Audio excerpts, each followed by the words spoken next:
Nilai-nilai dan prinsip IPE. Poin pertama, kolaborasi dan kerjasama. Di tahap pertama ini, kami melakukan pendekatan antar anggota kelompok agar tercipta harmonisasi hubungan yang akrab. Di lanjut tahap kedua, kami melatih kerjasama antar anggota kelompok melalui sarana yang sudah disediakan seperti tugas dinamika kelompok.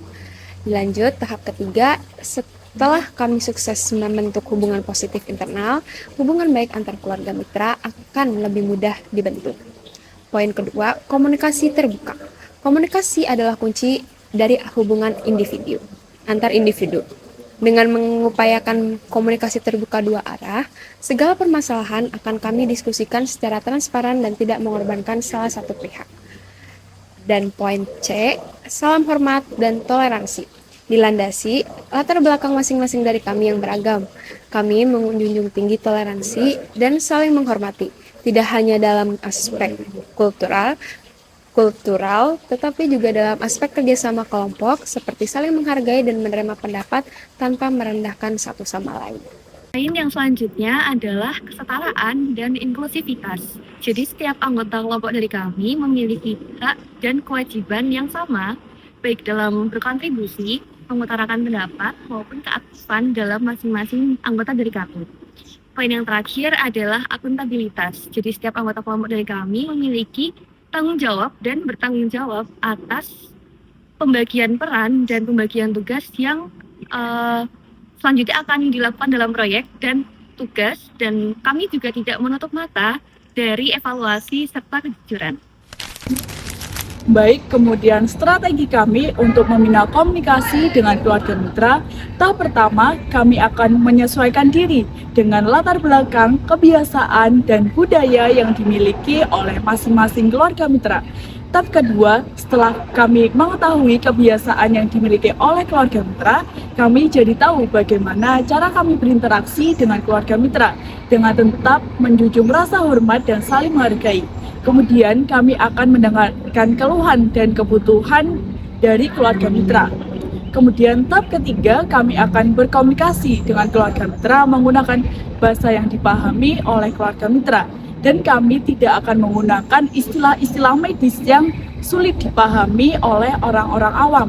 Kemudian kami akan memastikan apakah keluarga mitra dapat memahami tentang informasi yang sudah kami berikan dengan cara meminta keluarga mitra untuk menjelaskan kembali tentang informasi yang sudah kami sampaikan. Kemudian tahap keempat, kami akan menciptakan lingkungan yang nyaman saat berkunjung ke keluarga mitra, agar keluarga mitra tersebut terasa nyaman dan dipedulikan sepenuh hati. Tahap kelima, kami akan melakukan komunikasi terbuka agar mengurangi miskomunikasi baik dari internal kami atau dengan keluarga mitra. Rencana eksplorasi yang akan dilakukan oleh kelompok CFHC 13 dalam bidang kedokteran memiliki 3 tahap. Yang pertama adalah kami akan mencari tahu mengenai riwayat penyakit yang dimiliki oleh keluarga mitra, dan tahap kedua kami akan menjelaskan kepada keluarga mitra mengenai penyakit yang rentan dialami oleh mereka beserta cara penanganan dan cara pencegahannya menggunakan bahasa yang sederhana dan mudah dipahami serta pendekatan yang persuasif. Tahap yang terakhir adalah kami berusaha semaksimal mungkin agar keluarga mitra melakukan apa yang kami sarankan. Rencana eksplorasi CFHJ IPE di bidang ilmu keperawatan ada 3. Yang pertama adalah mengajarkan bagaimana cara merawat anggota keluarga yang sakit. Contohnya seperti bagaimana cara merawat luka atau mungkin mengganti perban. Yang kedua adalah memberikan edukasi dengan bahasa yang mudah dipahami oleh keluarga mitra. Contohnya seperti edukasi lingkungan rumah yang sehat dan nyaman. Kemudian yang terakhir adalah mendengarkan keluhan dan memberikan dukungan emosional kepada keluarga mitra. Selanjutnya, kami sebagai mahasiswa gizi, pada tahap pertama kami akan mengumpulkan pendataan terkait pola makan keluarga mitra meliputi jenis makanannya, berat badannya, dan juga status gizinya. Selain itu, kami akan memperhatikan pula kondisi ekonomi keluarga mitra dengan menanyakan kebiasaan belanja bahan makanannya. Pada tahap kedua, kami akan menjelaskan pentingnya gizi yang seimbang beserta dampak apabila gizi tersebut tidak terpenuhi dengan penjelasan yang sederhana dan mudah untuk dimengerti. Lalu yang terakhir pada tahap ketiga, kami akan membantu keluarga mitra untuk menyusun menu sederhana yang sesuai dengan preferensi dan kondisi ekonomi mereka. Selain itu, kami akan memberikan pendampingan kepada keluarga mitra sehingga makan sehat tetap dapat dilakukan secara konsisten. Kesimpulannya, kami akan bekerja sama dan berkolaborasi untuk meningkatkan kesejahteraan hidup serta kesehatan keluarga mitra sesuai dengan kemampuan kami.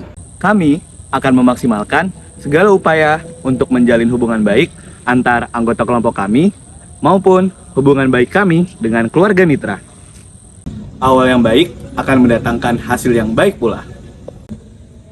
Untuk itu, kesan pertama yang kami berikan kepada mereka harus dimaksimalkan sebaik mungkin agar kegiatan-kegiatan kami selanjutnya dapat berjalan dengan baik.